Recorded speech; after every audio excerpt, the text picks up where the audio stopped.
Je ne reviendrai pas sur les objectifs clairement énoncés et expliqués par la voix d'Emmanuel Vivien et que nous partageons pleinement dans un cadre où transition écologique et sociale sont subordonnées l'une à l'autre. Je souligne ici, pour la saluer, au nom des élus de Lyon en commun, la méthode par laquelle s'est élaboré ce SPASER, autrement dit schéma de promotion des achats socialement et écologiquement responsables, en concertation réelle, au registre de la temporalité, comme au registre des acteurs invités à la table de travail. Sur ce dernier point, composantes de la majorité et de l'opposition ont pu échanger, partager, amender le projet à partir d'éléments objectifs, à partir du bilan du SPAR également, à toutes les échelles de mandat, autour d'objectifs évaluables. Par exemple, passer de 75 000 heures d'insertion par an à 150 000, et pas seulement comme manœuvre, atteindre 50% de marchés réservables au secteur de l'ESS,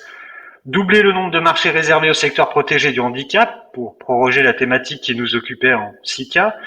lutter contre les perturbateurs endocriniens dans les équipements dédiés à l'enfance, minimum minimorum, passer à 75% de bio à la cantine, allotir les marchés publics et même, dans la vie concrète, affiner les CCTP, autrement dit les cahiers des clauses techniques particulières, pour permettre l'accès aux entreprises locales de toute taille. On nous a souvent opposé par le passé la règle intangible des marchés publics qui empêcherait la proximisation des appels d'offres. En réalité, il y a des possibilités de faire, et c'est aussi l'intention de ce SPASER que de favoriser l'économie locale. Adossé enfin cet ensemble non exhaustif à des indicateurs de résultats partagés. Enfin, en matière de temporalité,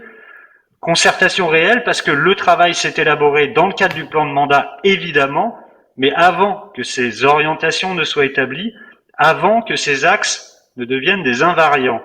Une précaution, une exigence que nous souhaitons voir appliquée par tous les interlocuteurs des politiques publiques locales sur tous les projets. Nous voterons évidemment favorablement pour ce rapport.